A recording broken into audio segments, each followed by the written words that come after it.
Yo, welcome to Journey to Truth podcast. Tonight we have on Eric Rains. And Eric, you have such an impressive resume. I'm just going to go ahead and let you introduce yourself to the people who may not know you. Yeah, definitely. Thank you for having me on, guys. I love doing these types of things. They're a lot of fun. Yeah. So for the people who don't know me, pretty much what I do is I teach people how to communicate outside of spoken word, inside of the language that the body, the myofascial understanding inside of the internal universe actually understands. And then you can start translating it from internal spaces that are commands and feelings and sensations that operate in the body and get things to release that you can translate to the outside. And so pretty much what I do is I show people how to hack out of the brain and get into body-based perception. That way they can start speaking the language of light and telling their body what they want it to feel like. And, pretty much miraculous healing is the result of this. Yeah. So exactly when did that all start for you as far as like your awakening, and when did you realize that you were a healer? I think I realized I was, I honestly don't call myself a healer. I call myself a facilitator because I unblock the blockage that is keeping people from healing themselves. And so it's like I'm facilitating a healing for somebody. They're actually doing the healing. I'm finding what's in the way. But pretty much what I realized is that I really enjoy when somebody isn't feeling good and I can do something about it. That relief, that sensation of gratitude, it really makes me feel good. It makes me feel, kind of shiny inside. And that was the sensation that I really started to follow. And the more that I immersed myself in that service to others, wanting to help, the more the path opened up, and it just kind of went from massage school to working for a chiropractor to figuring out a brand new massage modality that opened up the doorway for the energy work and understanding how trauma locks up inside of the muscle memory. And I've just been doing this ever since. It was one of those things that when I wasn't in this space, when I wasn't actively working towards a better me, a better world, I was a really nasty, dark person. I was creating a bunch of density around me. And it was actually in the December 21st, 2012. It was that day specifically when, Really? I completely Wow. lost hope that day. It was like at 11 o'clock in the morning, I had this little crystal piece that I carried around with me in my pocket. And I didn't realize how familiar I was with the vibration until it completely stopped. And it stopped me in my tracks as I was walking at work. And all of a sudden I pulled out this, what felt like a dead lump inside of my pocket. And I was like, oh my goodness, there's actually something to this day. Like there's something going on. Oh, the world's ending. And it spiraled out from there really, really hard. And I was in a relationship with a lady who, we were not very good to each other. We were emotionally, physically, and mentally abusive to each other, and lots of alcohol, stuff like that. And we were just not in a very good space. And as I was inside of this spiral downwards, it was, I believe, March, the beginning of March, when I started to, no, it was the beginning of February. So it was December 21st, 2012, and then all of January and almost all of, no, actually it was February. So it was like about a month and 5 weeks, something like that. I just fell out and I was inside of very nasty emotions, very nasty feelings. And I was just so full of self-loathing and hatred and, all of these things that I was looking at the world like it was just doing so much to me. And I was responding inside of that place. And it got to the point to where I had created so much dense energy that I actually started to feel this darkness. And it felt like I was inside of a pit. And there was just this crushing weight up above me. And I felt these things just like gleefully running around, just like getting bigger up above. And I didn't understand it. And I was just getting like bare impressions and hints on this. And it was that moment right there when I actually realized, like, oh my goodness, I'm just like in this darkness, in this pit that I created.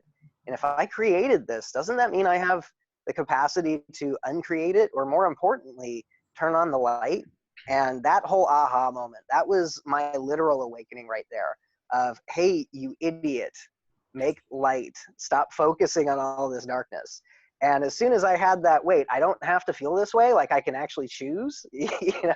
that's when everything started spiraling out. And my whole entire life in that space, it blew to pieces. It blew to absolute smithereens because the vibration that I was starting to embody inside of myself, it couldn't handle that dense, dark nastiness that I was inside of.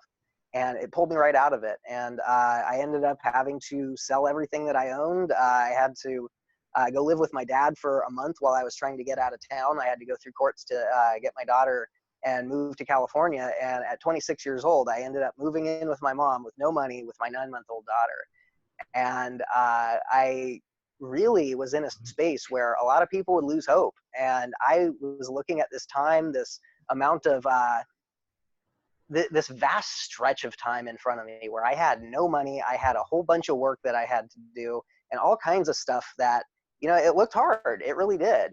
But I started to recognize it for the gift that it was, because I had time to do yoga every day. I had time to meditate every day. I was doing walking meditations. I had time to sun gaze. You know, I had nothing to distract me from improving myself. And as I was going to school and learning massage, it was like all the martial arts, all the fighting sports that I had done up until then, it was like all that knowledge that I had learned in how to hurt people. The massage modalities were showing me that it was literally the opposite side of the same coin. And I could use that knowledge and that understanding of how to hurt into get the body to let go, to start to release trauma, to get things to feel better. And the more that I explored this, the more of these connections I started to make. And as I was doing this, my craft, my skill, and my ability to hold very strong sensations of joy, or holding space for somebody who's in pain, or, you know, just being compassionate and holding on to that sensation while somebody's going through something, I was able to really grow that sensation. And that was my literal internal space that I was starting to learn the language. I was starting to understand the way that the body communicates internally. And when I was working with the applied kinesiologist chiropractor, if I didn't have anybody to massage, he'd take me in and I'd follow him around and watch what he was using with his clients, the connections they were using, and all the stuff that I never learned in my massage school. And I started kind of mix matching, and I put them together, and I ended up creating this modality called the fulcrum method. That I'd figured out a way to get the fascia to release faster than anything that I could find anywhere out there with any modalities or anything that I was taught. And there were 3 points that I would go after. If the fascia didn't release, I would release the lymphatic systems. I would either open up the lymphatic joint, the lymphatic nodes above or below, and let it drain out. And almost 80% of the time, that would get something even like a 20-year-old stuck shoulder to release. And that other 20%, that's when I started learning how to move energy through the body, through the meridians with strange flows and Jinshin Do. Pretty much what you look for is the place where it feels like it's pressing out, like there's too much, and that's called Kyo. And the other thing that you're looking for is where it's not enough. It's like a hollow sucking sensation, and that's Jitsu. And so what you do is you balance the scales, and you take where it's too much to the place where there's not enough. And that right there, that was what started opening me up to understanding that there was actual blockages inside of the body. Because sometimes I could just, you know, connect it in, and it felt like water running from a full container to an empty container and balancing out with no effort whatsoever. The client on the table would immediately feel a major release inside of the body. The muscles would let go. There'd even be adjustments from just letting go of the tension, and then the muscles relaxing and the bones clicking back into place just with the natural breath movement. And other times it wouldn't. And I would start really having to push and start really getting it to move and getting it to shift. And that was the first time that I ever actually cleaned something out of somebody that it jumped back and it bit me. And, you know, that right there, that really opened me up to, wait a second, there's something going on here. And then it was February 2014 when I had actually started to recognize, like, all these colors that we're seeing are just visible light. What if we embody something that is outside of visible light? And I started to embody sunlight that has all the color spectrums as well as all the invisible frequencies that we can't see. And I ended up blowing my heart space wide open. And that night, I cleaned this weird thing out of my head that was talking in my voice. And as it was getting removed, it would get crazier, more distorted, more demonic in the way that it was speaking, angrier. You know, all these things that I was feeling very physically that I could grab a hold of and pull them out and clean them out. And then once they were gone, like, I had no pain whatsoever. I had complete and total stillness inside of my mind. I had an overwhelming understanding of what was around me in my reality, to the point to where I could feel like bugs crawling inside of the dirt underneath me, like 50 feet down inside of the earth. And it was just Wow. such an Wow. overwhelming, expansive understanding that I activated into, and I've been working my way back to it ever since. And so the initial activation, I kind of forced it. And like it was one of those things that I knew there was something that was out there that I didn't know what it was, but I was pushing for more. And when I finally found it, that activation, I was floating on cloud nine for almost 2.5, 3 weeks after that one. And like there was just such a heat coming from my chest that it would like burn my chin. Like people could push on it, and it felt like, you know, they were pushing into a pillow. It was just a really crazy 2 weeks that all this was happening, and it showed me so much of what is possible. And then the activation stopped, and I've been decoding my way back to it ever since. And so what I was able to see, what I was able to understand, it was like I got my fingers up above the ledge, and I was able to peek past that veil and really get a good understanding for something is there. And then it was like it was too superhuman to hold myself up that high, and so I fell back down. And so what I've been doing is just training to go back up to it ever since. And it's gotten to the point to where, you know, there's literal miraculous healing that can happen inside of the body as soon as we recognize what is blocking us. And oftentimes it's got nothing to do with us. It's you know, there's definitely stuff that we create in our lifetimes with, you know, trauma that we go through, things that we put ourselves through. But for the most part, we're handed a crap pile from our parents, from our ancestors, of unprocessed emotion, habits, triggers. And then we end up with all these emotions and feelings inside of ourselves that we have no reference for. We don't recognize it's not ours, and we just, you know, kind of go off of the rails and start falling into the programs as well. And like once you start figuring out how to go in on these language levels to where you can speak to the body, and instead of having to ask or wish or hope, you turn on the awareness, and then you say, hey, there's tension right here, I can feel that, this is what I want you to feel like. And then you dissolve it and actually create the sensation of relaxation. It opens up the doorway to start recognizing that you can communicate inside of your body by telling it what to do.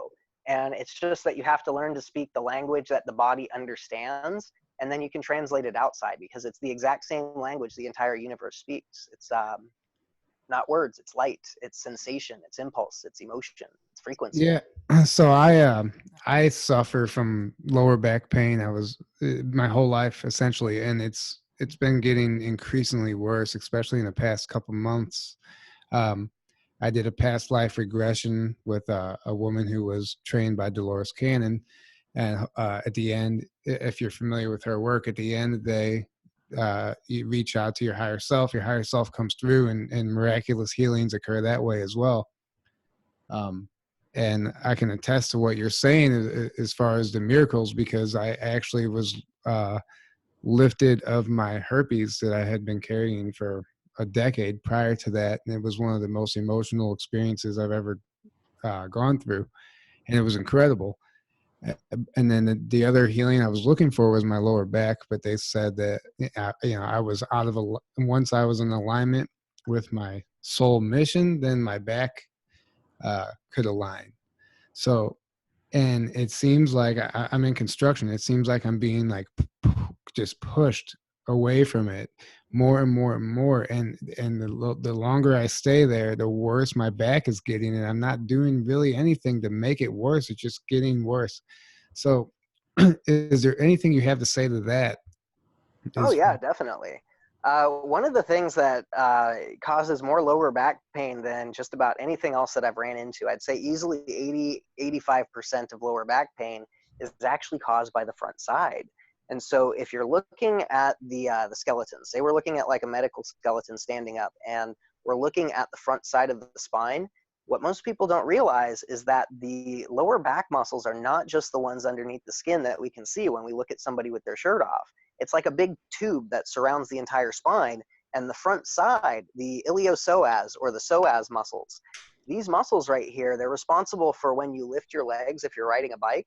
They hook into the top of the thigh, and then the whole inside cup of the hip, that's all psoas right there. But then they hook into every single vertebrae all the way up into the solar plexus on the front.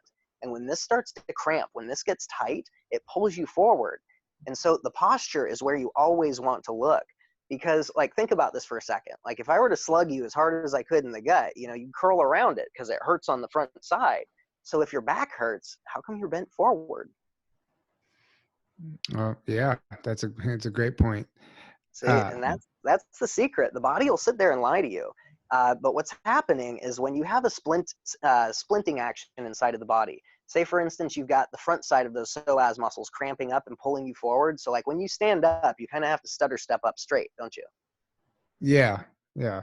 I It's have all to. that tension on the front side right there. And so, if it's pulling the vertebrae forward, everything on the back side has to freeze and it splints. It gets tight and it says, no, you can't move forward. And then a game of tug of war starts. Eventually, one side gets even more tired than the other one. And then, boom, the disc slips. And it's Yeah, literally nothing more than you pulling the vertebrae out of alignment so far that it pinches your spinal column. yeah, and then that's happened to me on a number. I've lost count throughout my entire life. It's just I know I can do something about it. I just need to address it. And yeah, and as far as that, it makes a lot of sense as far as the front side because I can feel that. It's not Mm-hmm. just the lower back. I can feel it, exactly what you're describing. I can feel that. But So one of the things that really gets stuck right here in these muscles more than anything is trauma. And it could be any type of trauma. It doesn't matter. Like actually one of my favorite ones that I like to use as an example that even now, like recognizing the amount of damage that it did, I still laugh at it. And I'm like, seriously, Eric? Like really? So like when I was like 12, 13 years old, my first little girlfriend, she kissed my friend on the cheek and man, that wrecked me. It absolutely wrecked me. I had such an emotional reaction to that. And even now, I look back on that and I'm like, seriously, Eric, like, why? Why did you get so bent out of shape? But yet at the same time, little Eric was messed up, man. And like, I found that point of trauma stuck inside of my body, inside of my hips. And as soon as I released that, it's like all of a sudden I realized how I was treating myself, how I was treating other people, and more importantly, trusting inside of my relationships. And it was such an aha moment for me, and my whole entire lower back released and let go. So, there's things that you can do to start figuring out why the muscles are tight. Did you want to run through something really quick on the physical level? we could. I mean, I didn't. We didn't have you on. I wasn't asking for a healing or Oh, I whatever. know. But this is what I do, man. Like I love this stuff. I love it. Don't worry. I mean, So if one you of want to run through something, let's do it. That's fine with the me.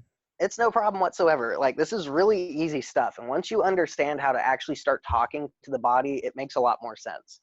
So the thing is that we can't think about these things. We have to feel them because what everybody's stuck inside of is the brain. And comparatively, that's like, 5% of your entire mass of the body. And all of that has the potential for bioelectric activation. And so by simply getting out of the head and going into the sensations, what you do is you shift from that tiny percentage of the brain into the vast majority of the body. It's like pouring like a coffee cup full of liquid into a bucket. What you're used to is that coffee cup. When you pour it into the bucket, what ends up happening is it's not even anywhere near enough and you naturally start to fill up. So what I want you to do, just start taking some really deep, full belly breaths. Relax the pelvis, relax the stomach, relax the chest. And as you're inhaling, don't focus on making the breath move consciously. Start focusing on what happens inside of the skin as you're inhaling. Start feeling how your shirt is creating pressure around you, how your muscles expand and open. And you create this gliding, tickling sensation. See that right there? You see how you're already starting to tremor, move back and forth a little bit? Yeah. Do you feel that slight tingling sensation that you're making as you do this? As a matter of fact, yeah, I felt it almost immediately. That's because you're getting out of the mind and into the body. Now watch this. Pretend like you've got a volume dial attached to that tingling awareness and flex your will on the inhalation and turn that up. Make it stronger. See? Easy peasy. And already you're starting to feel things are kind of lubricating and softening, aren't they? Yeah, I'm absolutely just sitting here. Sometimes just bothers my back just sitting down for too long, and I can already feel it just easing. Just yeah, Mm-hmm. just by doing this. So simply what you're doing right here, this is where most people miss the connection. We've got beautiful practitioners of the mind and the spirit modalities, but they don't bring it back into the body. It's like the body is separate. And so you can go to just extreme levels of universal understanding, and yet the body is still rebelling. It's not falling into line and feeling like you should be feeling. And so what we want to do is just simply bring awareness. What you've done is you've turned on the bioelectric activation. Now, what I want you to do is start paying attention to your lower back and the hips and really slow that inhalation down and turn up that tingling awareness and start feeling how much your spine actually moves with the breath. Feel everything shifting on the front side, how you balloon it open and it all stretches. There you go. All that tension in there. You're getting a really good feel for that, aren't you? Yeah, definitely. So that sensation, that stretching, when you really open it up, it kind of shows you right where it's holding on tight, isn't it? Yeah, it makes you, yeah, it it just makes, whenever you focus on a particular thing, that in general helps, I think. Mm-hmm. Just, Well, it's because you're moving that bioelectricity. But what you're about to do right now is move this on purpose. So what I want you to do is inhale into your lungs and pretend like your lungs go all the way down into your lower back and follow the wind of the nose, the face, the throat, and the chest. And inhale that tingling sensation and pull it in. And on the exhale, dissolve the Velcro that's gluing all your muscle cells to each other. You can actually turn up that exhale, just like you're turning that inhalation up and making it stronger. You can start to relax even more intensely. There you go. So you're opening up that kidney meridian right now. You feel how that tingling on the right side got a lot stronger? yeah, I'm still processing all of this. Anybody at home with back problems, feel free to go along with this. Yeah. Oh yeah, this stuff's Everyone really follow easy. this. You know, it's really, really easy. That's the thing, is people don't recognize how simple this is. Like, everybody thinks that we need to have like an Encyclopedia Britannica to, decode our way out of 3D. And it's really as simple as like, shut your mind off, stop thinking that you need all these steps, and just feel what feels good and what does not. And if you have something that doesn't feel good, don't just sit there and look at it. Do something about it. You can shift anything as soon as you have that awareness and that sensation. And it's literally as simple as that. Yeah, yeah, you're right. Yeah. It just takes consciously being aware of the stuff. I think Mm-hmm. acting consciously, acting on Yep. something instead of unconsciously, approaching it. Yeah, definitely. Thank you, by the way, for this. And I've spoken to many people, just a few who have seen you for healings, and they speak very highly of you. One of them is CJ Hasley. I'm sure you know who he is. CJ is my favorite. I love CJ. Yeah, He's awesome. yeah, he's very awesome. He speaks very highly of you, and I think it's awesome what you're doing. And thanks for just giving me that little bit. I'm gonna definitely take that into effect whenever I have a little more time to myself. Well, so what you just did right there, that's bioelectric activation. One of the other things that you're really going to want to tune into is being able to create high vibratory emotions on command, because that dissolves trauma like, sun and shadow. And so just simply putting a smile on your face. And when you inhale, pull that smile, that warm feeling in with that tingling breath. And you'll literally feel things that are super hard inside of you start to get soft and let go. Just like that right there. You're already letting go in the back of the solar plexus, aren't you? See how warm and soft that starts to get?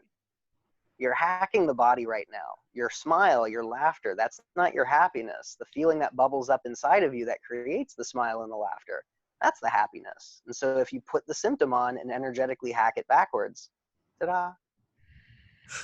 Yeah, you're getting me a little too relaxed here. We still have a podcast to do. Not gonna fall asleep. Yeah. That's what I do, man. It's what I do. I make everybody feel good. Everybody's got to feel good, man. Nobody deserves to be in pain. Everybody, no matter how deep the labyrinth goes, there's always a way out. And I don't care who you are, as long as you can focus and you can breathe and you want to be better than you are yesterday, you can do this. I know, just from reading through your bio, you had mentioned you do parasite and implant removal. Can you elaborate on that as far as the implant aspect of it? Yeah, definitely. So those hard aspects inside of your body that are getting soft right now, that you're feeling as they're letting go and the muscle starts to release, they're caused energetically by some type of a discordant emotion, stagnant energy, a type of blockage, physical poisoning. so on and so forth. There's like all kinds of things that block up on these levels here. And when you start to move these through, every once in a while, you'll have like a weird squirming sensation or like a resistance to what you're trying to move and clean out. And the more you start focusing on these, the more you'll recognize that they're actively hooked into places that are creating that nasty resonance inside of the muscle memory. And the first one that I ever came into contact with, it was that one that I was trying to move inside of the client, and then I felt like something turned around and bit my hand, and I didn't know what to do. It was a very odd sensation for me, and that actually shut down my energetic flow for about a month and a half until I was able to break through on that night in February.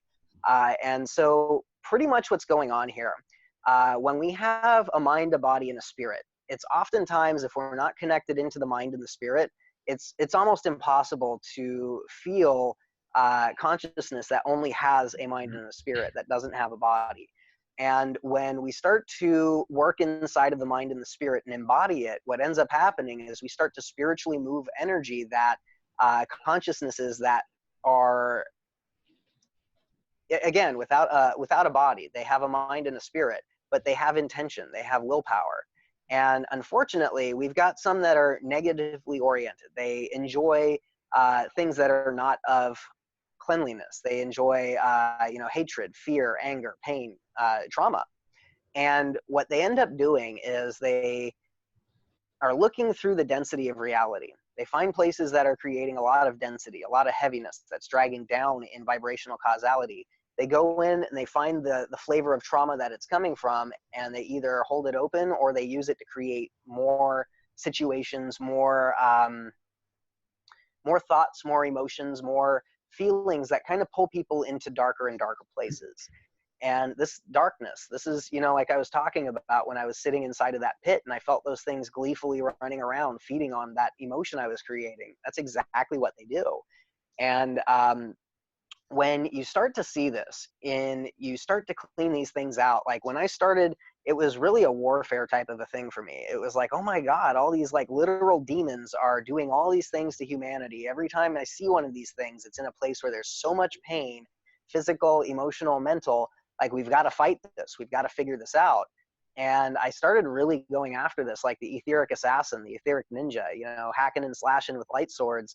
And it was effective. I could do things in the body that, it is miraculous. Like, if you have pain and then all of a sudden somebody waves their hand over it and the pain is gone. Like, it is a miracle.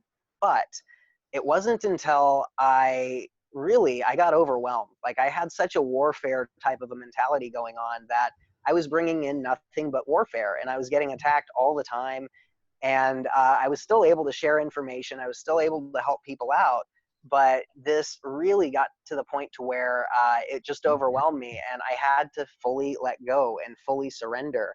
And as I did that, it was crazy. It's like I got knocked out of the way, and these things voraciously ran past me and ignored me to go to the darkness and the trauma because they were starving.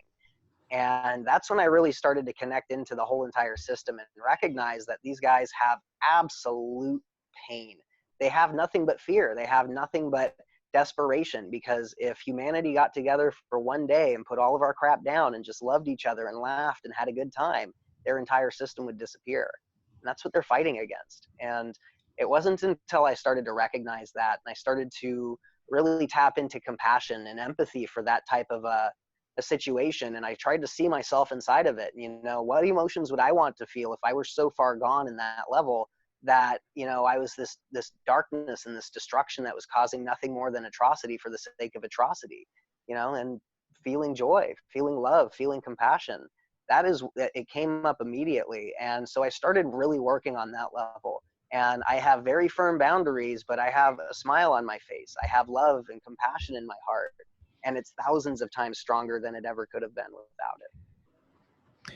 Well, yeah, just living in this system that we're all unfortunately a part of, like you said, just being happy, smiling, and just that automatically takes their power away. Any of these entities, these negative energies. So you're absolutely right. Just 100% right. As far as living in joy is the best way to combat these entities. Well, yeah, and it's not even like a combative type of a thing. It's almost like it's a claiming of space. You know, it's what's mine is mine and what's yours is yours. And my space, I know what it is because I can feel it. I'm very aware of it. And inside of this space, I have nothing but joy, compassion, love, laughter, and intense bright light.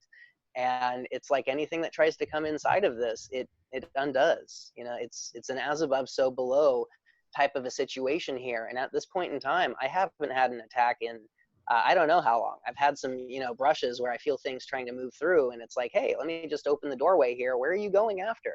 And then I follow it in, and it's like, hey, thank you so much for the next place I need to work on. I've been looking for like a month. You can't stay here, but you know, thank you. And then I let them do what they're gonna do, because they will literally show you what you need to open up and what you need to activate, because they're gonna try to clog it up and make it dark. That's incredible. I don't think everybody's not really thinking or existing on that level to, you know, to understand like, okay, let me follow this. And, you know, it's not easy for everybody just to do that. We're not programmed. We're not wired to think that way. So it definitely would take some training. I think everyone is capable of it. But it would take some training, take some assistance at first anyway, to really Definitely. understand how to do it. Because Well, yeah, and that's actually one of the reasons that I'm here, because when I started on this road, I desperately needed somebody like me, but there was nobody who could do this.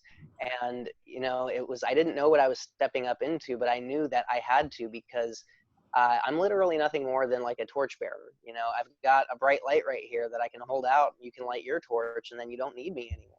You know, I can definitely show you how to make it brighter, but once I leave people, they have more than enough of the skills and the tools needed to start figuring this out just like I did.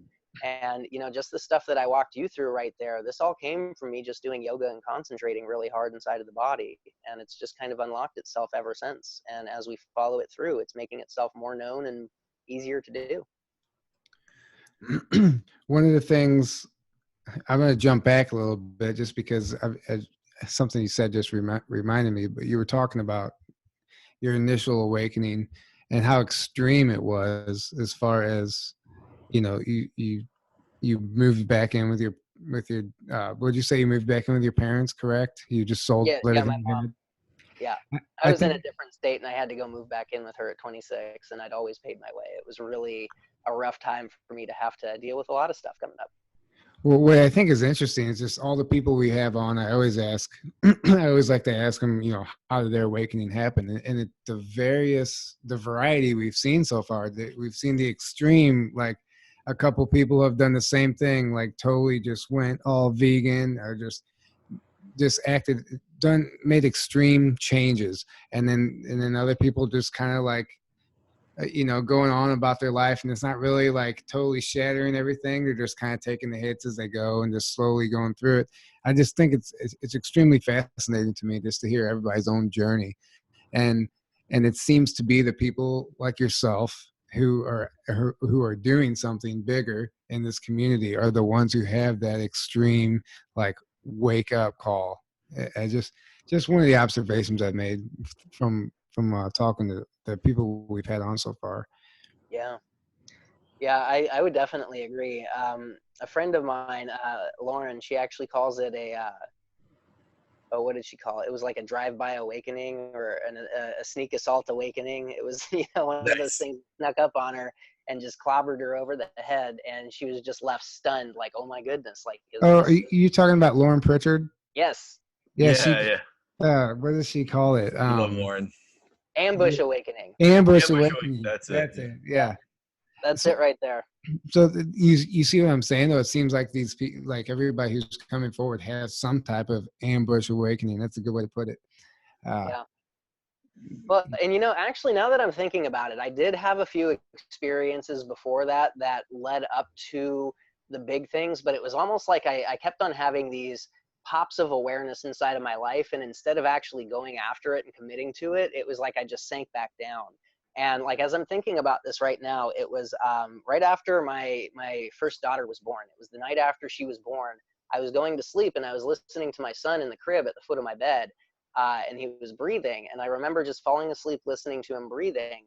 And the next thing you know, I'm standing at the foot of this being that's about 13 feet tall, and it's made out of beautiful golden sunlight.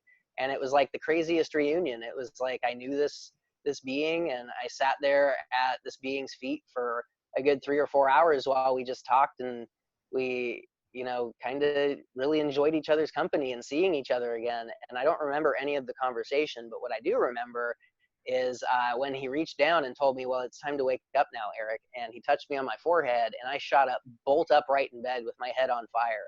Like, I mean, it was like stinging painful in my forehead. And like that impacted me so much that I actually wrote it down. And that was 5 days after the dream happened. And I'd never written a dream down up until that point. But, you know, even 5 days later, it was so impactful that I had to write it down, to put it somewhere so I could, you know, kind of go back to it. And then I fell asleep again. Wow. That's incredible. Yeah, that's awesome. What were we going to say, Aaron? Oh, I was going to ask, so I was at Eclipse of Disclosure a couple years ago, and I did your workshop there, that you went through some like Qigong and breathing exercises and stuff. Yeah. And it was amazing. Like that's the first time I've ever done anything like that at all. And I could totally feel the energy the whole time. And by the end of it, I was just like buzzing with energy, and I felt amazing. And it was incredible. Like I had never experienced anything like that at that point. And I still have been meaning to get into Qigong and try to work on that. But what led you to that? How did you find, like you had your initial awakening, and then what led you to like Qigong? So I'd been going into martial arts since I was about 5 years old, and the place where I was going to in California, they had a Tai Chi, Wing Chun, and a Qigong course as well. And I actually never went to it, but my mom did. And she was always talking about how she could feel these movements in her body. And I was just always like, yeah, whatever, Mom. And it wasn't until I actually don't even remember how I became aware of this guy, but the guy's name is Wong Kyu Kit, Wongkiewkit. And he's a third generation Shaolin Grandmaster who was educated in America. So he can take that whole entire paragraph's worth of information in these ancient Chinese paragraphs or these ancient Chinese symbols, and he can take it and decode the entire philosophy behind it for people who speak English, where beforehand it was, you know, what do you mean that disease is metal? You know, like, what do you mean that's a wind problem? Like, what are you talking about? And like, so he really broke that down and opened it up for me. And the guy's an absolute genius. My two most impactful books for the Qigong are Qigong for Health and Vitality and Qigong, or The Art of Qigong. And he also wrote the complete book of Shaolin Kung Fu, the complete book of Shaolin Qigong, the complete book of Chinese medicine, you know, and I just immersed myself in this guy's information.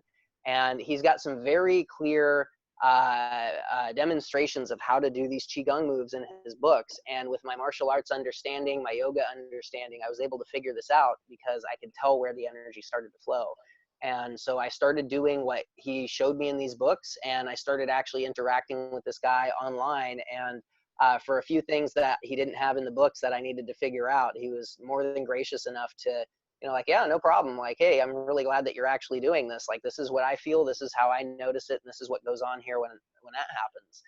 And so it really started breaking me open on that level. And it got to the point to where I could look at any style of Qigong that's taught in the world, and I could see where the energy flows by feeling it flowing through the person who's doing it. And then I could actually see where it's supposed to go, heighten the flow, and I started making up my own Qigong. And so it's all about the induced Qi flow. It's all about turning on that tingling flow through the body so strongly to the point that you can actually puppeteer your own body without physically moving yourself. And like we look at like Crouching Tiger, Hidden Dragon, like these guys all flying around and stuff like that. It's actually possible, because as soon as you have your body immersed with that much bioelectric activation, you can actually create resonances that are anti-gravitic in nature. And so you can pull yourself up almost like you're tapping into the ether around you and using it like kind of like a fish swims in water. And like when I started figuring all of this stuff out, it was just absolutely mind-blowing to me. And the more that I did this, the more that I started going into it, the more I understood what is possible and what you can heal and clean inside of the body. I started kind of using what the Qigong was using, the direction, what it was trying to do. But they tell you that you have to do this for 20 minutes a day for a year and a half, and then you'll notice results. And I started going into, well, what is this activating? What is this cleaning out? What is this doing here? And then I went in directly and started cleaning that out. And then the Qigong move would become thousands of times more intense and powerful, and you'd have a lot more control over the energy flow that way. So, you know, it's another one of those things that I was looking for something that could shift and move, and I could start feeling more inside of my body, because I didn't know what I was going for, but I knew I was going for it. And Qigong definitely helped me out on that journey. So you're saying Nice. after the solar flash, we're going to be able to make a Crouching Tiger, Hidden Dragon movie without strings and wires and CGI? There's people alive right now who are already doing that. Me, myself, I haven't figured out how to levitate yet, but I'm starting to actually grasp the mechanics of it. It's actually got a lot more to do with a healthy earth than anything. There's almost like an energetic cloud that flows through the earth, that it comes out of the surface of the crust, and we have to kind of capture it. We jump on top of it and we can float on it with our energy. But I digress besides that. But my physical understanding of being able to move energy inside of my body has taken my martial arts to a level that I never even knew was possible. I'm not a big guy. I'm about 150 pounds and 5'5", 5'6". And I can kick hard enough to lift somebody who weighs twice my weight up into the air and knock them back about 10, 15 feet. And that is something that I never thought was actually possible. Like, I was never a very good striker in my martial arts. I could do some really flashy, cool looking stuff, but the power was always lacking. And once I figured out Dantian rotation and actually getting things to snap through the body, not only could I then project 10 to 15 times the amount of force that physically my body says it's supposed to be able to do, I could absorb, you know, things that would kill other people. I could take a car hit and, you know, bounce and roll and come up with a few scrapes and feel pressure in my body, and that was about it. You know, and it's really, really interesting when you see that the martial application of this type of energy right here, not only can it make you superhumanly strong and give you endurance that there's even Olympians can't even compete with, but it can show you how to self-diagnose and clean out damage before there becomes a problem. And inside of that space, you can create bliss emotions, you can create joy emotions, love emotions that are literally the chemical cocktails of the fountain of youth. You know, it's not something outside of you. It's a creation that we have to cultivate. Yeah, I've seen those martial arts videos of these guys knocking people over with essentially energy. You know, and I know Joe Rogan, and he on his podcast, they always make fun of these guys. They call them the fake martial artists, and they just watch the videos and laugh and make fun of them. And the whole time I'm thinking, like, why are they discrediting these guys? Like, how did they just so far removed? They just do not see it being possible, because they're martial artists in the physical 3D world. You know, they haven't taken it further. And just to hear you say that just kind of confirms it to me, because I always knew there was something to those guys. Yeah, well, I can't knock somebody over from a distance. I'm sure that's possible, but I'm not strong enough yet. And if I'm not strong enough and I can work anywhere in the galaxy with very incredible results, you know, there's something that we're missing. There's something that I don't think those guys are able to tap into yet. It's like they can feel where they're supposed to be, but the body isn't there yet. And that's the activation that we're actively working towards. That's what the solar flash is going to be opening up and turning on. But a really good guy to actually look into this with, the guy's name is DKU. It's the letter D, the letter K, YOO. And this guy has got strikes that are just ridiculous. Like, you can see him in demonstrations. He actually has people with motorcycle helmets on, and he will crack the helmet hitting these people. I've actually seen some of his videos. Yeah. Yeah, well, his whole internal art, it's the same exact stuff that I'm talking about right here.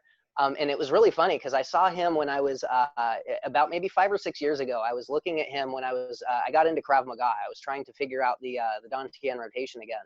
And when I started looking at his videos, I was just looking at him and I'm like, man, this guy just moves so effortlessly. Like there's no resistance whatsoever, and he can just go through anything. And I started to really recognize, like, this guy's definitely tapping into something that is not just physical right here. And I just saw him on Facebook recently. He's got a book out called the Internal Art of Force, I believe. And he's talking about how to roll the energy, to snap the energy, to create incredible explosions of force and power inside of something that shouldn't be able to make that. Yeah, that's amazing. I know that stuff's possible. I wish I could. I wish I say I wish I know I can tap into that. I just have to. I find myself not having time to do stuff. Kind of like you said, that you found yourself in a position to where you had Yeah. time to meditate, you had time to do yoga, you had time to do all stuff. Like I still have a 40-hour job, and then on top of that, you have to come home and cut your grass and do this and just all the bullshit. And it's hard to find that balance. I wish I had more time to tap into that, or at least explore it. So that's actually a really good point that you're bringing up right there. How many times do you breathe throughout the day? Yeah, I was expecting this question. Well, that's the uh, thing, we don't need a specific time or a place or anything to even do this. And I actually didn't even start getting really good at it until I was running into the same situation you are. And I was kind of upset that I didn't have the time to train that I wanted. I had, once I started getting things moving, I had my work, I had my massage practice, I had my kids that I had to take care of, everything was going on. And I was getting frustrated about it. And it was inside of that frustration, I was breathing. And I was like, wait.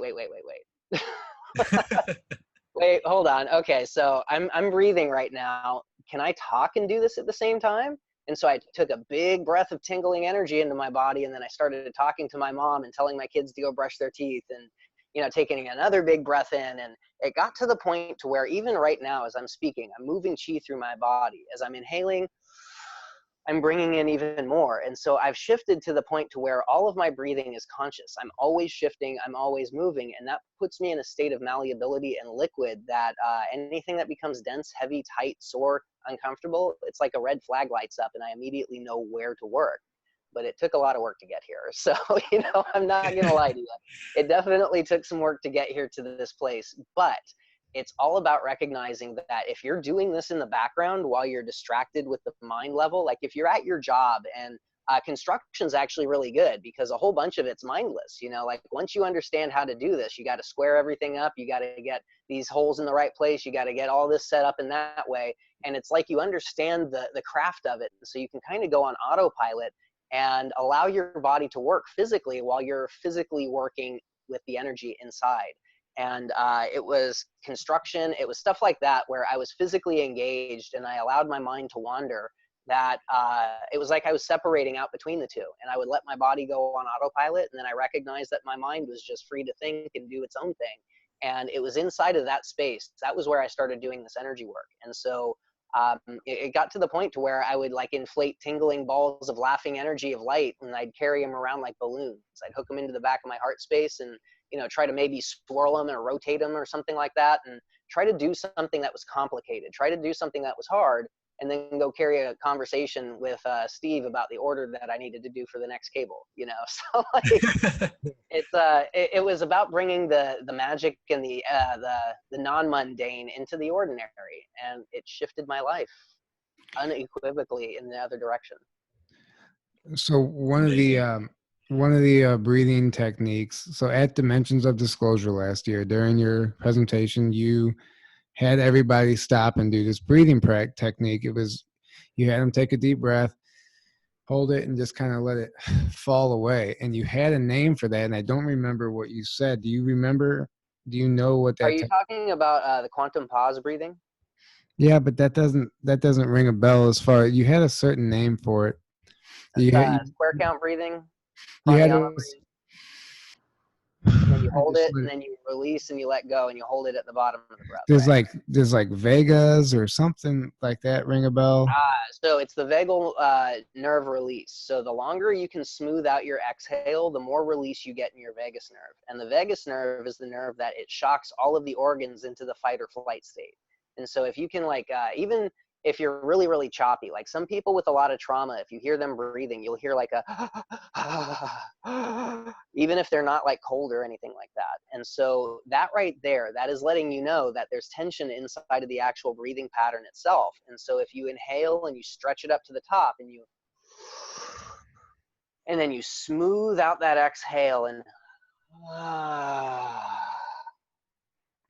what it does is it de-triggers the programs that are stuck inside of that vagal nerve. And you'll start yawning, you'll start having your eyes watering, you might even feel like laughing or crying. There's all kinds of things that start happening just by lengthening out the exhale. And I actually learned this from Wim Hof breathing.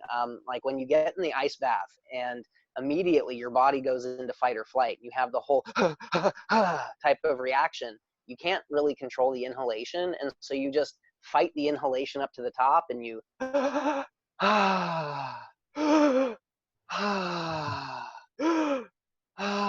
then all of a sudden it turns warm. It's like you're telling your body, get out of fight or flight, go into rest and relaxation, and then all of a sudden inside of that rest and relaxation you're not fighting the cold and it's not attacking you anymore. And I was on the top of a building with like an ice cube in my underwear that I didn't even know about, and it was 52 degrees out and I felt warm. And it was no problem whatsoever, and it's, I've taken that one with me everywhere. Yeah, that was my point, is I have carried that into my meditations, especially, getting into the meditative state. I've used that breathing technique probably hundreds of times since then. Just wanted to thank you for introducing me to that. And there's probably many more I could be doing. One of the things you always hear is like people don't even really know how to breathe, and it's true. You don't. If you're not consciously breathing, then you're not doing it right. Yeah, that's definitely true. There is such a thing as unconscious breathing.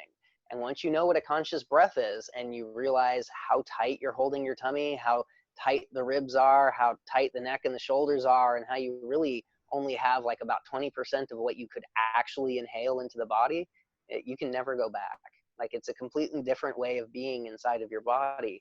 And anytime that you feel anything start to clench it up or get it tight again, it's extremely uncomfortable. And that's the uncomfortability everybody lives with and think is normal. So it stops being something they feel. Yeah, well, and it's just we're not raised, we're not taught how to do that while we're in the 3D world. We're not taught anything about breathing unless you have a pain in your side, during sport, they tell you breathe through your nose and out your mouth, but it never really gets elaborated on. So I mean, the only thing I remember being taught is like you need to breathe in from, or what is it? Breathe in with your stomach and breathe out with your chest. Yeah. Whereas most people are doing the opposite. Yep. Yeah, that's definitely a really easy way to start hacking the body programs, because just simply looking at the way that the body is holding the posture, where it's holding tension, that gives you the clues on where to stretch it open, to where to get it to release. And when we start to stretch the belly open, we're not clenching the organs. We're not making the organs have to fight to get flow through them. And when the organs have clean flow through them, they're naturally detoxing, they're making hormonal and chemical balance, homeostasis, and everything kind of falls into an alignment and a resonance. And it's almost impossible if you don't have a free-flowing breathing pattern. And any fight or flight programs, any tension inside of that free-flowing breathing pattern, it creates blockage, it creates stagnancy, it starts to damage organs because you're not getting the nervous system flow, they're not getting the blood flow, they're not detoxing, and things just start to get crazy. And just simply shifting into an abdominal breathing pattern, it's been proven that you can add 10 to 15 years of healthy life to your lifespan just by shifting into the energy or the physical without even doing the energy work. Start doing the energy work, man, we're going to be living to like 500-600 years old. Yeah. Can you imagine like if we lived in a society that taught us this as a young age and taught it in schools, and man, we would just be thriving right now. Well, It, I it's always kind of go back to what would I be right now if I was taught this as a child? You know, if I yeah, didn't have to wait until I was a grown adult to figure this out and I could go through puberty, I could go through all those awkward adolescent emotions where you just feel so awkward and just so out of place and all of Yeah. that. If I knew how to tap into high vibratory emotions then, like how different would my life have been? Like where would I be right now? And honestly, I'm pretty sure I'd still be doing the same thing, but I truly believe right now we are in the phase of the wounded healers. We need understanding of the darkness to show other people how to get back. But what I'm trying to build is a world where we don't need wounded healers, to where I can hand my kids, when I'm gone and I'm no longer here, I can hand them something that I'm proud of, where all these children are being taught this, where this understanding is just spreading like a virus of light throughout the collective consciousness of humanity. That's why I'm here. It's not about me. It's about making sure that my children have a better way to go than I did, and that their children have an even better way to go than they did. And we can set up those seeds right now to shelter the future. And we got to stop taking. We've got to start giving. That's where it really needs to start going to. yeah. I mean, Yeah, it's beautiful. can you imagine all of us coming forward, waking up right now? Like if it wasn't, if we didn't learn it the hard way, we probably wouldn't have learned it just because of the society we were a part of. Exactly. It's, Yeah. so like that, this just goes to show you, like you said, like we're all wounded healers. I love that, because it doesn't have to be that way. You don't have to suffer to understand something. Unfortunately, that's just the cards we've been dealt. But for that, we've all become better. And you almost, I get the whole aspect where you have to live through that darkness to really understand it and grow from it and learn from it. Uh, but it doesn't have to be that way. I don't think in the future it won't be. Mm-mm. Not at all. Not at all.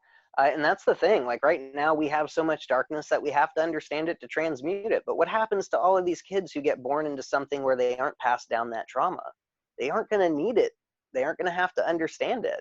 They're Yeah, going to have their own level of trauma, which to them, we're probably going to laugh at because it's nothing compared to what we've been through. Yeah. But to them, it's going to be a big deal, just like little Eric, who It's all my relative. Yeah. girlfriend that my best friend on the cheek and it just wrecked me. And even now, it's still funny, and but that emotion, that was very, very dense. And so as they deal with their levels of trauma, it's going to be nothing compared to what we've dealt with, because they don't have to deal with it. We've cleaned it out, and then they clean out what they're dealing with, and then the next generation's even more pure.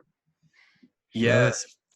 You just made me think of something. I was listening to James Gilliland the other day, and he's like in contact with Pleiadians and other beings, and he literally said he asked them, like, what do you guys think of us? Like, do you guys look at us like we're just monkeys running around, like just like we're, look down on us basically, like, oh, those stupid humans, and they were like, no, actually we hold you guys in a very high esteem, because you have to live through all this soup of like dense energy and this darkness and all this stuff. And they're like, we couldn't do what you guys are doing. Like we could not do that, walk that path, because it's so hard, but we're born into it, and then we just get used to it. But then when you have your awakening and you wake up, and then you start to realize, like, you don't have to live that way. And that's kind of what it sounds like happened to you. And that's what, basically what's happened to all of us that are that woke up. Yeah. And you really hit something on the head right there. The whole outside light forces that we look at and we're like, oh, they're so beautiful, they're so amazing. They've got nothing on what we're doing right here. Like they did not come in here to incarnate into this darkness, to become a part of it, to recognize how much they don't like it, and then start changing it. Well, Yeah. there's parts of this planet you can't even breathe the air without wearing a mask. You can't walk around. I mean, that alone tells you right there how difficult it is. Yeah. And the other thing is too, that all these things really don't have physical bodies. They're mind and spirit. And yet, why is there so much attention here?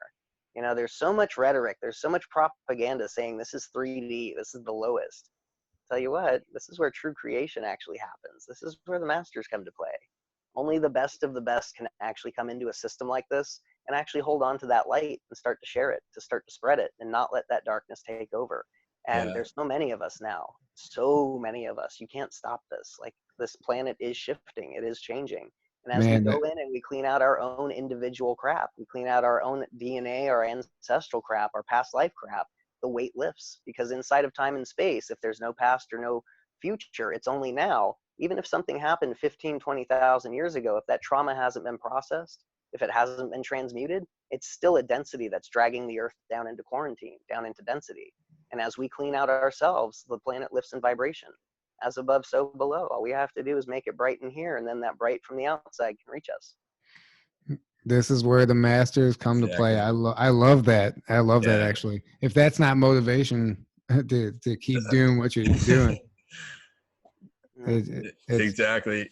Yeah, yeah,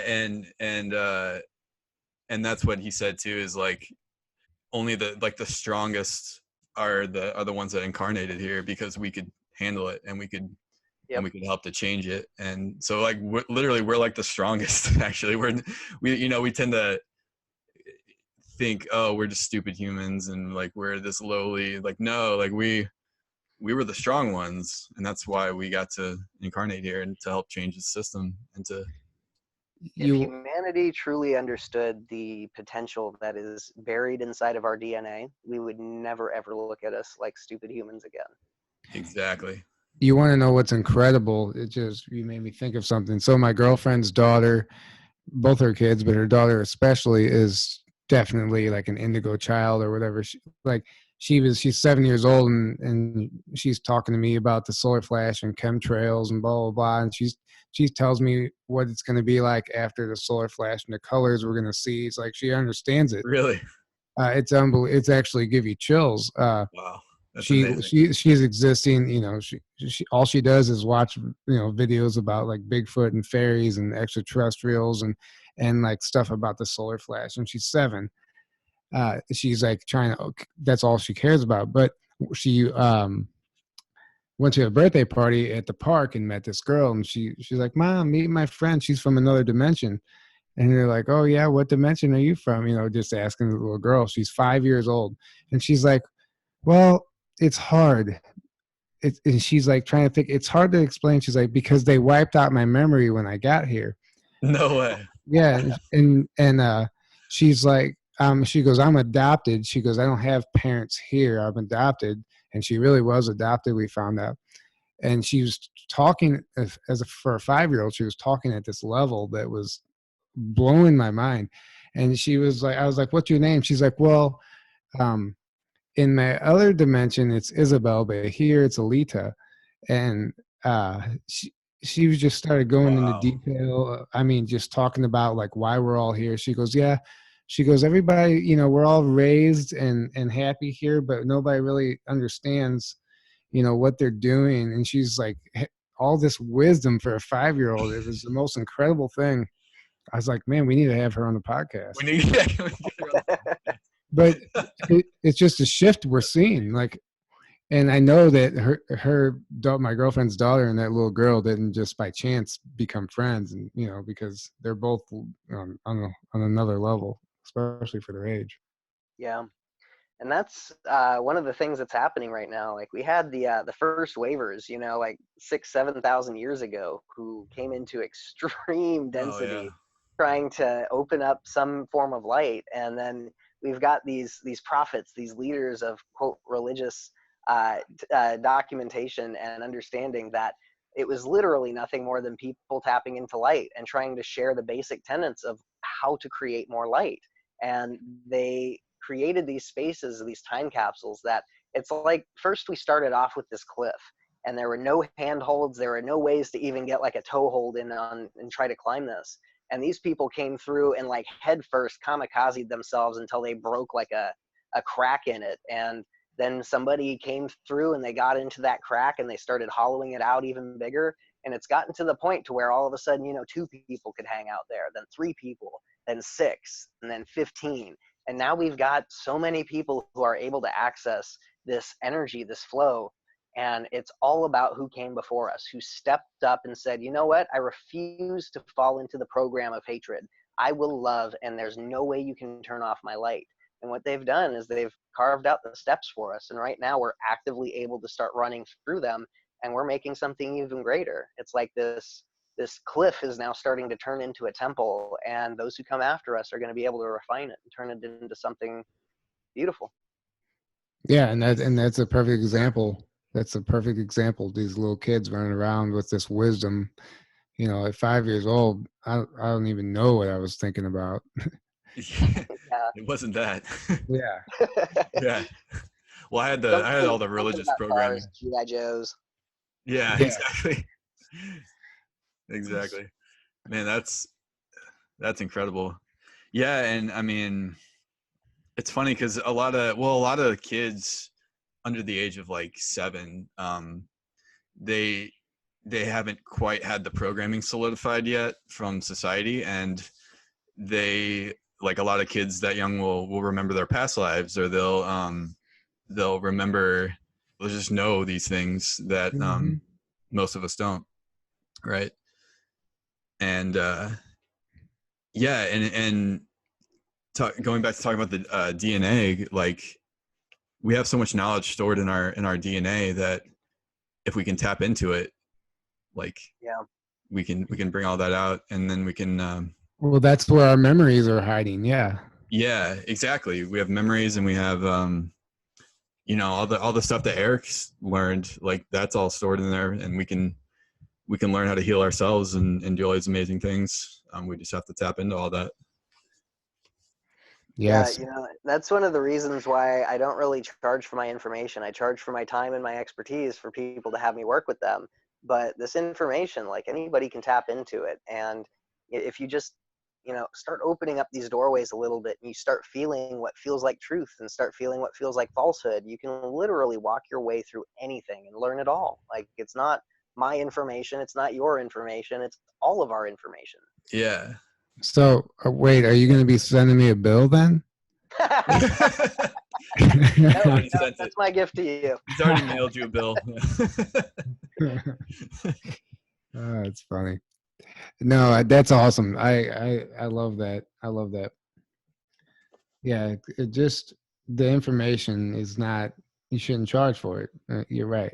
Yeah. Well, then, and like you said, yeah, like, anyone can do this. It's not like you have to be a special person. It's like, no, anyone can do this. You just have to know how to do it. You just have to know, and then, like, you figured it out, so you were able to teach other people how to do it.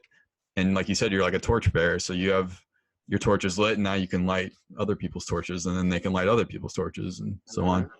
And it doesn't take anything from any of us. If anything, the light gets a lot brighter because of it. Exactly. But that's why, like, you look at society, and the stuff we're taught and we're programmed to, it's all like, it becomes so obvious. It's like, oh, well, yeah, of course we're not taught any of this stuff, and of course we're taught basically the exact opposite of truth, and of stuff that goes against how the universe works, basically, because we're in like a slave system, essentially. And as soon as we realize, like, we have all this power within us, we can't be controlled anymore. We can't be enslaved anymore. So yeah, it's amazing. Yeah. Yeah, and that's the thing. Like, as soon as you can produce your own food and shelter, it's like nothing else can, do anything to you. And like, that's energetically what we're learning how to do. It's creating our own space of safety, our own space of shelter, and our own space of healing, and just staying inside of it and looking out from this space and be like, yeah, you can come in here, but you have to be as bright as all of this. So. Yeah. Exactly. If you can stay in this environment, then yeah, sure. Yeah, no problem. But yeah, welcome you all in, and that's actually kind of funny, because you'll start running into entities that they desperately want the light. They're so sick and tired of it, and they're just done. Mm-hmm. And they'll come in and they'll just grab a hold of you and be like, hey, hey, it's like, what are you doing? It's like, do the thing. It's like, here's the light. It's like, oh, there you go, and there's trillions of them here, and for each one that we allow to integrate back into the light, what we're doing is not only opening up a pocket of information that's separated from source, it's like Mhm. we're debriefing the entire light systems on how to go in and start cleaning these systems out, because like it's invisible to each other. Like the dark can't see the light can't see the dark. They have to have an intermediary, and that's why we're in this duality right now. Yeah, That's a absolutely. great way of putting it. Yeah. So, we all, so I have so Eric, what is your stance on disclosure? Like the current events happening right now, like the basic gist of it all is it comes back to like disclosure happens from within, which I think we've kind of dove into already, but just on the surface level, what are your thoughts on what's happening, as far as the UFO information coming forward now? So that's totally a smoke screen that's going on. So one of the Oh yeah. things that I feel happening underneath the surface right now is the actual black magician cults that are hijacking the collective consciousness of humanity, that are working with the negative alien agenda. These guys have vast ley line flow systems, I guess you could say, that they parallel and replicate what the Earth naturally is supposed to be using, but they use their satanic ritual abuse, they use their false flag attacks, all these loosh harvesting operations to build up storage holds of this energy that then they can tap into and sway the collective consciousness. And there has been a major purging and transmutation of that system, and it's still active in pockets, but it doesn't have a worldwide connection anymore. And these guys immediately freaked out, and they needed a smoke screen to where they could start working on something in the background and start trying to make these connections in. And instead of trying to hammer people with all the loosh harvesting operations, like the abortion stuff that's been going on, with the women's rights, with the racism, with all these different things that they keep on hitting us with, one after another, after another, after another. They had to give us a break because they needed a break too. Their system couldn't handle the influx and the flow, and I don't think it's ever going to get better again. Like there's huge blocks and holes inside of their system that are they're unchasmable with darkness. There's so much light inside of there that the amount of energy to break through that again, it's going to take up all of what they've got left. And there's an extreme breakdown on multiple levels right now. It's not just with the UFOs. We've got things coming out about Monsanto with the Mhm. glyphosate. Yeah. How that's actually gluten intolerance. People aren't gluten intolerant. It's the glyphosate. It's the pesticides. Exactly. We've got all kinds of things coming out right now. We've got doctors who are talking about the vaccine industry. We've got the vaccine industry officials that are actually paying out massive amounts of money in vaccine injury courts right now. There's so many things that are breaking down. The international banking cartels. France has been going crazy for a while now because of the outrageous and insane draconian laws that they're trying to pass over there, with tax regulations, with tariff trades, and it's literally turning people into The uh, yellow vest. slave Yeah. trade. Yeah, and there's all these things that are happening right now, and it's literally this web of constriction that's trying to pull everything into the center to keep it all stuck inside of this place of density. And we've just got all these explosions that are opening up light inside of the system right now. And the problem with the waves of energy that were coming from the sun, they've been the same intensity for the past 4,000 or 5,000 years. They just didn't have light to anchor into on the planet. And now that there's more light, it's anchoring in more, it's shining brighter. And it's almost like if you take a light bulb close to like a Wardenclyffe tower or a Tesla tower, how you get that transmission of energy. That's what's coming through right now. We can start turning on the light on the inside. It makes even brighter spaces. More people can find it. More people can turn on. And then these spontaneous activations blow more holes inside of the system. True full disclosure will not happen unless we actively see people talking about the invisible aspect of control inside of humanity. We can have all the free energy devices, all the med beds, everything in the world that we want, but until they start giving people solutions to the invisible control systems that are causing people to think it's okay to actively hurt other people, then we are not going to actually see full disclosure. And the full disclosure, it comes from within, because what we're doing right now, as we see these things breaking open, we have to force the issue. Well, if you've been hiding this for 70 years, what have you reverse engineered from it? What are you doing? we've got to start pushing in on those levels. Well, what about the physicality? What about this right here? How come we're putting the same chemicals that, were inside of mustard gas inside of our bodies when we have cancerous poison? Like all of these different things we have to start pushing, because right now it's getting to the place to where physical action is not enough. We have to come from a very strong energetic space and then put physical action into it. And we have to know where we're going. We have to take our intent with us, because just like inside of the body, if you have something extremely blocked up, trying to push against it and fight against it's only going to make it stronger. You have to find out where it's clean, where it's open, and then focus there. Bring the energy there. Build up something so clean and beautiful that you can move it into the darkness and it flips it off like a light switch. And that's what we have to do in this disclosure. It's not just something that's happening to us. This event, this solar flash, it's already happened. It's just that humankind has not reached the vibration enough to actually anchor into it. It's already here.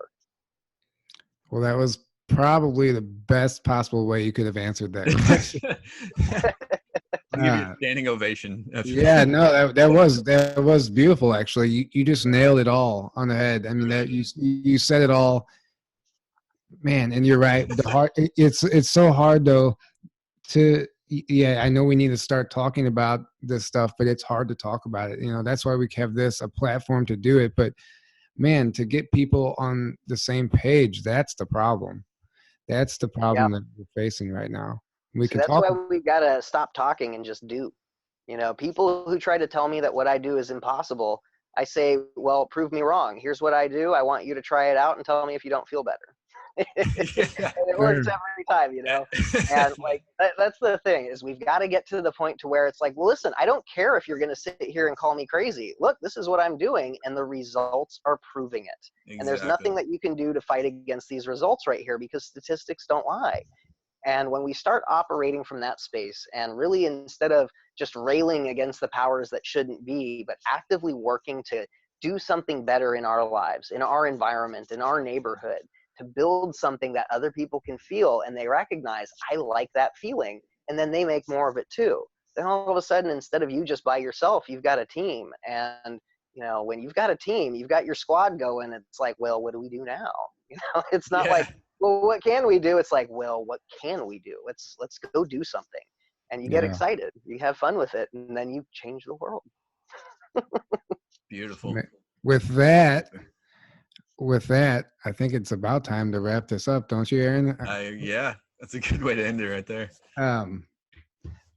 Thank you so much for coming on. That was incredible. I learned a lot. My back's been feeling better the whole time. Good stuff. No, seriously, it was amazing. You're a wealth of knowledge. It's impressive listening to you. I know.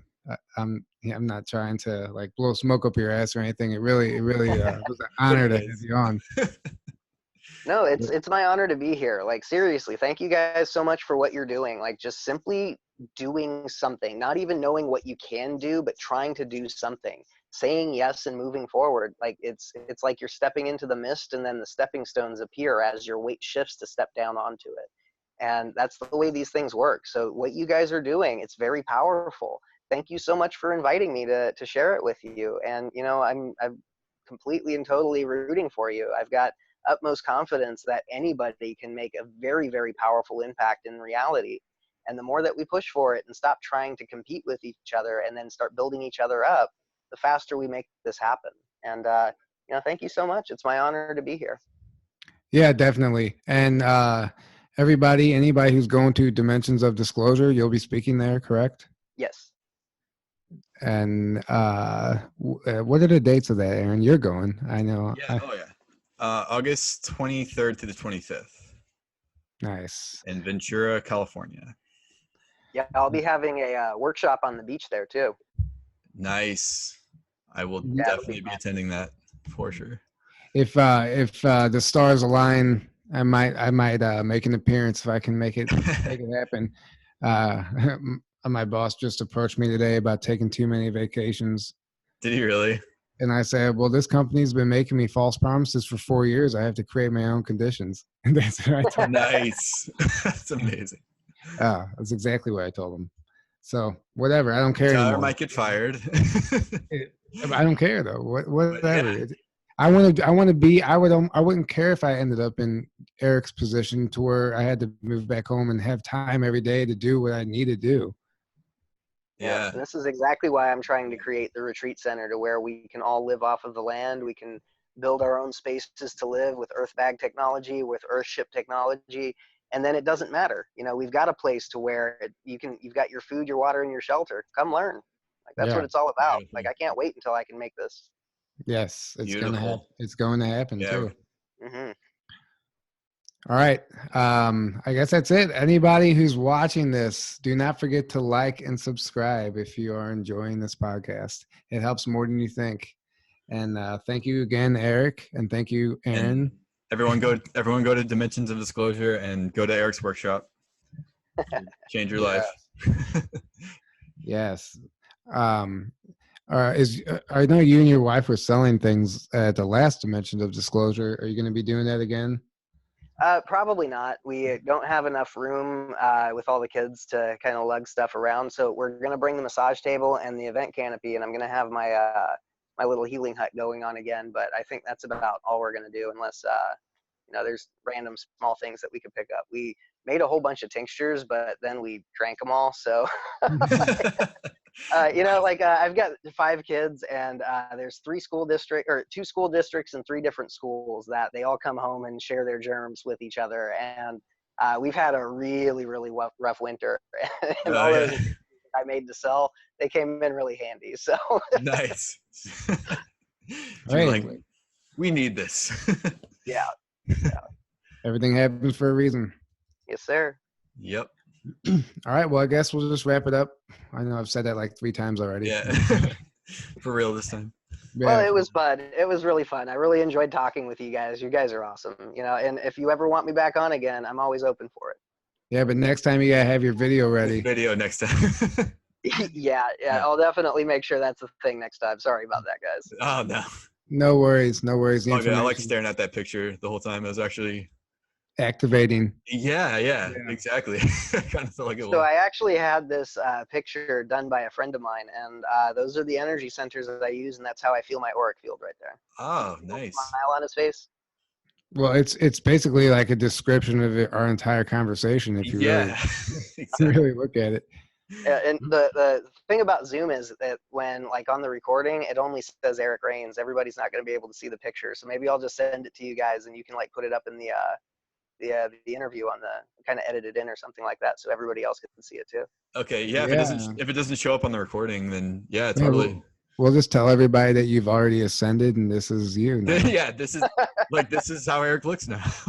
Yeah, I talk from outside of time space. Yeah.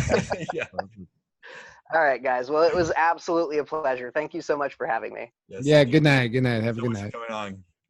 Have a good one, guys. Later. Good night, man.